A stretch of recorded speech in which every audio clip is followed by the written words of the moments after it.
Hi hello അസ്സാം വലൈക്കും. അപ്പോൾ ഇന്ന് നമുക്ക് ഒരു പാൻറ് കിട്ടിയാൽ എങ്ങനെ അതിൽ നിന്നും അളവെടുത്ത് നമുക്കൊരു മറ്റേ പാൻറ്റൊരു സ്റ്റിച്ച് ചെയ്യാമെന്നുള്ളതാണ് നോക്കുന്നത്. അപ്പോൾ ഫസ്റ്റിൽ തന്നെ നമ്മൾ എന്ത് ചെയ്യുന്നത് വെച്ചാൽ ആ പാൻറ്റ് നന്നായിട്ട് നല്ല രീതിക്ക് നീർത്തിയിട്ട് അതിൽ ചുളിവൊന്നും ഇല്ലാത്ത രീതിക്ക് നമ്മൾ നീർത്തിയിടണം. ആ നീർത്തിയിട്ടിട്ട് നമ്മൾ എന്ത് ചെയ്യുന്നത്, എത്ര ലെങ്ത്താണോ നമുക്ക് വേണ്ടതെന്ന് നോക്കാം. അതിന് വേണ്ടിയിട്ട് അരവണ്ണത്തുനിന്ന് താഴെ ഭാഗത്ത് വരെ എത്ര ലെങ്ത്ത് കിട്ടുന്നോ ആ ലെങ്ത്ത് നമ്മൾ അടയാളപ്പെടുത്താം. എന്നിട്ട് നമ്മൾ ക്രോച്ച് ആ അടയാളപ്പെടുത്തിയതിന് ശേഷം പിന്നീട് വേണ്ട ലെങ്ത്ത് നമുക്ക് എന്താണെന്ന് വെച്ചാൽ വിടുത്താണ് വേണ്ടത്. അത് ആ ക്രോച്ച് ഏരിയയിൽ നിന്ന് നമ്മൾ ഈ ഭാഗത്തോട്ട് എത്ര ലെങ്ത്താണോ വേണ്ടത് അതും കൂടെ നമ്മൾ എഴുതിയെടുക്കുക. പിന്നെ വേണ്ട ഒരു ലെങ്ത്ത് എന്ന് വിടുത്ത് ഒരളവ് എന്ന് വെച്ചാൽ താഴെ ഭാഗത്ത് നമ്മൾ കാലിൻ്റെ അടിഭാഗത്തെ ആ ഒരു അളവും കൂടെയാണ് വരേണ്ടത്.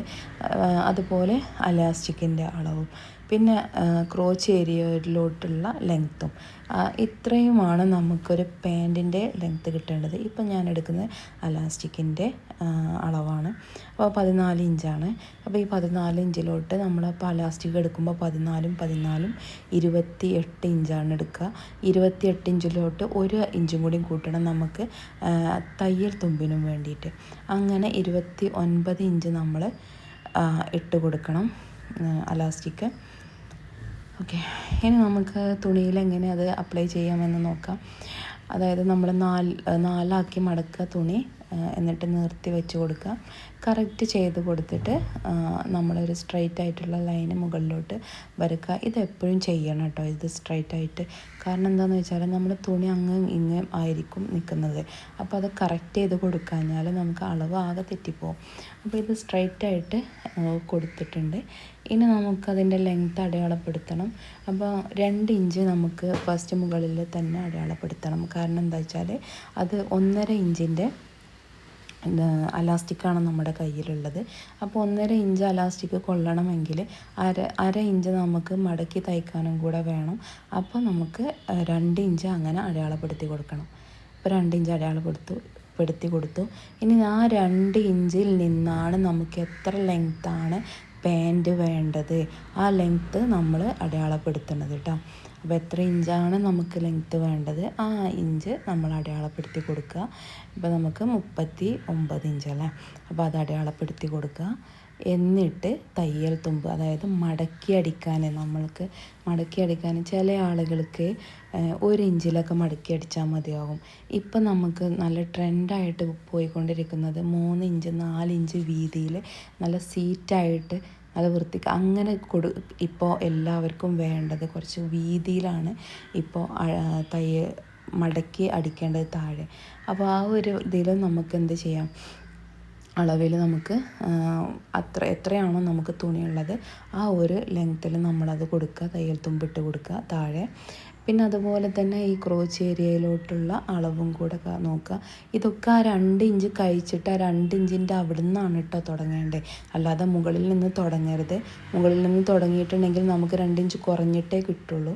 അപ്പം നമുക്ക് 2 ഇഞ്ച് അവിടെ അടയാളപ്പെടുത്തിയ അവിടെ നിന്ന് വേണം നമുക്ക് എത്രയാണോ ലെങ്ത്ത് ആ ലെങ്ത്ത് കൊടുക്കുക. പിന്നെ ക്രോച്ച് ഏരിയയിലോട്ട് എത്രയാണോ വിടുത്ത് ആ വിടുത്തും നമ്മൾ ചെയ്ത് കൊടുക്കണം.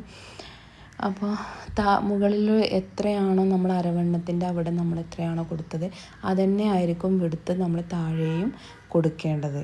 താഴേന്ന് നമ്മൾ ആ ഒരു സ്ട്രൈറ്റായിട്ട് വരക്കണ ആ ലൈനല്ല, ആ സ്ട്രൈറ്റായിട്ട് വരക്കണിലോട്ടുള്ള വിടുത്ത്.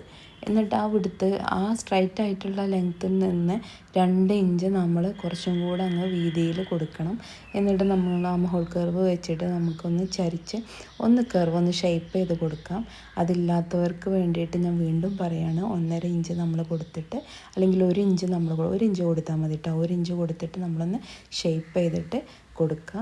ഇനി താഴെ നമ്മൾ അടയാളപ്പെടുത്തണം. താഴെ എത്രയാണോ വിടുത്ത് വേണ്ടത് ആ ഒരു വിടുത്ത് പ്ലസ് 1 ഇഞ്ച് മതി കേട്ടോ. 1 ഇഞ്ച് മതി നമുക്ക് തയ്യൽ തുമ്പ്. 1.5 ഇഞ്ച് വേണമെങ്കിൽ കൊടുക്കാം, പക്ഷേ 1 ഇഞ്ച് മതി. പാൻറ്റിനൊക്കെ ആകുമ്പോൾ നമ്മൾ ചുരിദാറിൻ്റെ പോലെയല്ലല്ലോ, പാൻറ്റിനൊക്കെ ആകുമ്പോൾ 1 ഇഞ്ച് മതി കേട്ടോ. അപ്പോൾ ഞാനിവിടെ കൊടുക്കുന്നത് 3 ഇഞ്ചാണ് താഴെ മടക്കി തയ്ക്കാൻ വേണ്ടിയിട്ട് കൊടുക്കുന്നത്. അപ്പോൾ ആ ഒരു ലെങ്ത്തിൽ നമ്മൾ അവിടെ അടയാളപ്പെടുത്തിയിട്ടുണ്ട്. പാൻറ്റ് നമുക്ക് ഏറ്റവും സിമ്പിളായിട്ട് നമുക്ക് തയ്ക്കാനും പറ്റും, അളവെടുക്കാനും പറ്റും കേട്ടോ. 4 ഇഞ്ചാക്കി 4 മടക്കായിട്ട് മടക്കിയിട്ട് അത് വേഗം അടയാളപ്പെടുത്തി ചെയ്യാവുന്നതേ ഉള്ളൂ. ഒരൊറ്റ പിന്നെ ലൈനിങ് എല്ലാം പാൻറ്റിന് ലൈനിങ് കൊടുക്കുന്നില്ല. നല്ല കോട്ടൻ്റെ ലൈനിങ്ങൊക്കെ ആണെന്ന് കോട്ടൻ്റെ പാൻറ്റൊക്കെ ആണെന്നെങ്കിൽ നമുക്ക് ഈസി ആയിട്ട് തന്നെ ചെയ്ത് കൊടുക്കാം. പിന്നെ ഈ ഒരു സ്കെയിൽ എന്ന് പറഞ്ഞാൽ നല്ല ഈസി ആയിട്ട് കൊടുക്കാൻ പറ്റും കേട്ടോ. കാരണം നമുക്ക് സ്ട്രെയിറ്റായിട്ട് പലാസോ പാൻറ്റ് നമുക്ക് വരച്ചെടുക്കാൻ വേണ്ടിയിട്ട് പറ്റും. പലാസോ എന്ന് മാത്രമല്ല, സിഗരറ്റ് പാൻറ്റിനാണെങ്കിലും എല്ലാ പാൻറ്റ് നമുക്ക് കട്ട് ചെയ്യുമ്പോഴും നല്ല യൂസ്ഫുൾ ആയിട്ടുള്ള ഇതാണ് കേട്ടോ. പിന്നെ നമ്മൾ കറക്റ്റ് അളവല്ലേ എന്നും കൂടെ ഒന്ന് ചെക്ക് ചെയ്യണേ. ചില ആളുകളെ പാൻറ്റ് നമ്മളെ ഈ തുടഭാഗമൊക്കെ നല്ല ഇതുണ്ടാവും, നല്ല വിടുത്തൊക്കെ ഉണ്ടാവും, വേണ്ടി വരും. അപ്പോൾ നമ്മൾ ആ സ്കെയിൽ വെച്ച് വരക്കുമ്പോൾ നമുക്കത് ഒരുപോലെ ആ ഒരു വിടുത്ത് തന്നെ കിട്ടുന്നില്ലേ എന്നുള്ളത് നോക്കണം. നമ്മൾക്ക് അളവിന് തരുന്ന പാൻറ്റിൻ്റെ ആ ഒരു വിടുത്ത് തന്നെ കിട്ടുന്നില്ലേ എന്ന് നമുക്ക് നോക്കണം. അതല്ലെങ്കിൽ അവർക്കത് ഡിസ്കംഫർട്ടബിളായിട്ട് നിൽക്കും. അപ്പോൾ അതുകൊണ്ട് നമുക്ക് ആ ഒരു വിടുത്ത് തന്നെ ഉണ്ടോ എന്നുള്ളത് നോക്കണം കേട്ടോ. പിന്നെ ചില ആളുകൾ, അധികം ആളുകൾ, ഈ പുതിയ ആളുകൾ ചെയ്യുന്നത് കണ്ടിട്ടുണ്ട്. ഒരു പാൻറ്റ് മുകളിലൂടെ വെച്ച് അതിൻ്റെ മുകളിലൂടെ കട്ട് ചെയ്ത് സ്റ്റിച്ച് ചെയ്യുന്നത്. ചിലപ്പോൾ അത് ശരിയാകാൻ മതിയാകും. പക്ഷേ നമ്മളെപ്പോഴും അളവെടുക്കുമ്പോൾ നമ്മളൊരു പാൻറ്റിൻ്റെ അളവ് എടുത്ത് തന്നെ വെട്ടാൻ ശ്രമിക്കുക, കട്ട് ചെയ്യാൻ വേണ്ടിയിട്ട്, അടയാളപ്പെടുത്താൻ വേണ്ടിയിട്ട് ശ്രമിക്കുക. അതല്ലാതെ അതിൻ്റെ മുകളിൽ വെച്ചിട്ട് കട്ട് ചെയ്യരുത് ഒരിക്കലും. അതാണ് ഞാൻ പ്രിഫർ ചെയ്യുന്നത്. കാരണം നമ്മളിങ്ങനെ അളവെടുത്ത് കട്ട് ചെയ്തിട്ടുണ്ടെങ്കിൽ പിന്നീട് അത് നമുക്ക് ഉപകാരമാവുകയുള്ളൂ. അതല്ലാതെ നമുക്കതിൻ്റെ മുകളിലൂടെ വെച്ച് ചെയ്തിട്ടുണ്ടെങ്കിൽ എപ്പോഴും നമുക്ക് അളവിന് ഒരാൾ പാൻറ്റ് കൊണ്ടുവന്ന് തരണം എന്നില്ല. അപ്പോൾ നമുക്ക് അളവെടുത്ത് ചെയ്യാൻ പറ്റാതെ ആവും. അത് ഫസ്റ്റിൽ തന്നെ നമ്മൾ മുകളിൽ വെച്ച് പഠിച്ചിട്ടുണ്ടെന്നെങ്കിൽ പിന്നെ അത് അതുപോലെ തന്നെ ചെയ്ത് പിന്നെ അത് മറ്റേ രീതിക്ക് ചെയ്യാൻ അതങ്ങ് മടിയായി പോകും. പിന്നെ അത് ചെയ്യാൻ അറിയില്ല എന്നുള്ളിടത്തോളം ആയിരിക്കും കേട്ടോ. അപ്പോൾ പാൻറ്റിൻ്റെ കട്ടിങ് ഇത്രയേ ഉള്ളൂ. പിന്നെ നമുക്ക് വേണ്ടത്, ഇപ്പോൾ ഞാൻ എപ്പോഴും ചെയ്യുന്നതാണ്, നട പൊട്ടാതിരിക്കാൻ ഇങ്ങനൊരു തുണി വെച്ച് കൊടുക്കുന്നത്. അത് എല്ലാ പാൻറ്റിലും ഞാൻ ചെയ്ത് കൊടുക്കുന്ന കേട്ടോ. പിന്നെ ചില ആളുകൾക്ക്, അതായത് കുറച്ച് തടിയുള്ള ആളുകളാണെങ്കിൽ അവർക്ക് ഞാൻ ഇത് പ്രിഫർ ചെയ്യും. തടി ഇല്ലാത്ത ആളുകൾക്ക് ഇത് വെച്ച് കൊടുക്കേണ്ട ആവശ്യമില്ല. ഇനിയിപ്പോൾ പലാസോ പ്ലാന്റ് അല്ലേ നല്ല പിന്നെ ഇതില്ലേ, വിടുത്തില്ലേ, അതുകൊണ്ട് നട പൊട്ടില്ല എന്നൊരു തോന്നൽ നിങ്ങൾക്കുണ്ടാവും. പക്ഷേ എന്നാൽ അതല്ല, എല്ലാ പാൻറ്റിനും ഇത് വെക്കുന്നത് നല്ലതാണ്. എന്നാൽ എന്താണെന്നറിയോ, നമുക്ക് ഇരിക്കാനൊരു കംഫർട്ടബിൾ ഉണ്ടാകും. എവിടെ വേണമെങ്കിലും എങ്ങനെ വേണമെങ്കിലും ഇരിക്കാൻ പറ്റും. നമ്മുടെ കാല് അകത്തി വെക്കുമ്പോഴൊന്നും നമുക്ക് പൊട്ടണ ഒന്നും ഉണ്ടാവില്ല.